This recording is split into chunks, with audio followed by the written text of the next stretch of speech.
ज़रा सोचिए, एक ऐसी जगह जहाँ दुनिया भर के छात्र ज्ञान लेने आते थे, जहाँ हज़ारों पांडुलिपियाँ मौजूद थी, लेकिन एक दिन वहाँ अचानक आग की लपटें उठने लगी। आखिर क्या हुआ था नालंदा विश्वविद्यालय के साथ? क्या सच में लाखों किताबें जला दी गई थी? आज से लगभग 1500 साल पहले बिहार में स्थापित नालंदा विश्वविद्यालय दुनिया के सबसे महान शिक्षा केंद्रों में से एक था। इसकी स्थापना सामान्यतः गुप्त सम्राट कुमारगुप्त प्रथम के शासनकाल में लगभग 5वीं शताब्दी ईस्वी में मानी जाती है। यहाँ भारत ही नहीं बल्कि चीन, तिब्बत, कोरिया, श्रीलंका और दक्षिण पूर्व एशिया से भी विद्यार्थी शिक्षा लेने आते थे। चीनी यात्री हेनसांग और ईजिंग ने अपनी यात्रा वृत्तांतों में लिखा है कि यहाँ हजारों विद्यार्थी और अनेक विद्वान अध्ययन एवं शोध करते थे। नालंदा का पुस्तकालय भी अत्यंत प्रसिद्ध था।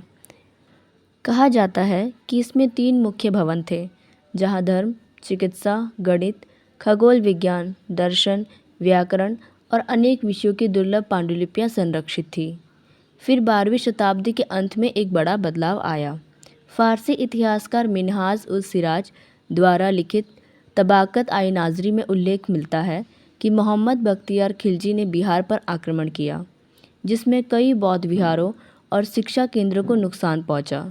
अधिकांश आधुनिक इतिहासकार मानते हैं कि इसी अभियान के दौरान नालंदा विश्वविद्यालय भी नष्ट हुआ। हालांकि एक बात अक्सर सुनने को मिलती है कि नालंदा की लाइब्रेरी 3 महीने तक जलती रही। इस दावे का प्रत्यक्ष समकालीन प्रमाण उपलब्ध नहीं है।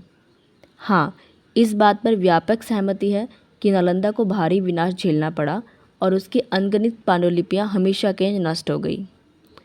आज भी नालंदा के खंडहर इस महान ज्ञान परंपरा की कहानी सुनाते हैं। साल 2016 में इन अवशेषों को यूनेस्को विश्व धरोहर स्थल का दर्जा दिया गया और आधुनिक नालंदा विश्वविद्यालय भी नए स्वरूप में स्थापित किया गया है। बिहार में स्थित नालंदा विश्वविद्यालय प्राचीन भारत के महान शिक्षा केंद्रों में से एक था। लगभग 5वीं शताब्दी से लेकर 12वीं शताब्दी तक नालंदा बौद्ध दर्शन, विज्ञान, गणित, चिकित्सा और साहित्य का एक बड़ा केंद्र रहा है।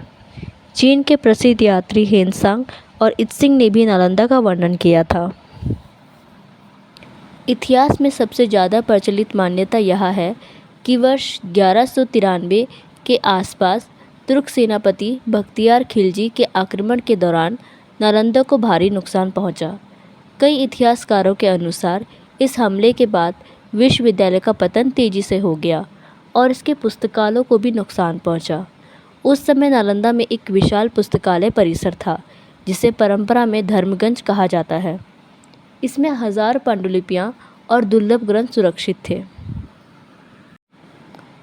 अक्सर कहा जाता है कि नालंदा में लाखों किताबें थीं। आग कई महीनों तक जलती रही। प्राचीन स्रोतों में किताबों की संख्या दर्ज नहीं है। इतना ज़रूर है कि नालंदा में बड़ी संख्या में पांडुलिपियाँ थीं, जिसमें ज्ञान की कई शाखाओं से जुड़ी सामग्री मौजूद थी। कुछ इतिहासकार बख्तियार खिलजी के आक्रमण को नालंदा का विनाश से जोड़ते हैं। वहीं कुछ विद्वान कहते हैं कि उपलब्ध प्राथमिक स्रोत में सीधे नालंदा का नाम लेकर पुस्तकालय जलाने का स्पष्ट वर्णन नहीं मिलता। इसलिए इतिहास की इस घटना को समझते समय प्रमाणों और स्रोतों को ध्यान में रखना ज़रूरी है। नालंदा का विनाश सिर्फ एक इमारत का नुकसान नहीं था। यह ज्ञान, शिक्षा और हजारों वर्षों से जमा मानव अनुभव की नुकसान की कहानी थी। इतिहास हमें यही सिखाता है कि ज्ञान की रक्षा करना किसी भी सभ्यता की सबसे बड़ी जिम्मेदारी होती है। आपको क्या लगता है, क्या प्राचीन ज्ञान केंद्रों की सुरक्षा पर और ध्यान देना चाहिए था? अपनी राय कमेंट में ज़रूर बताएं।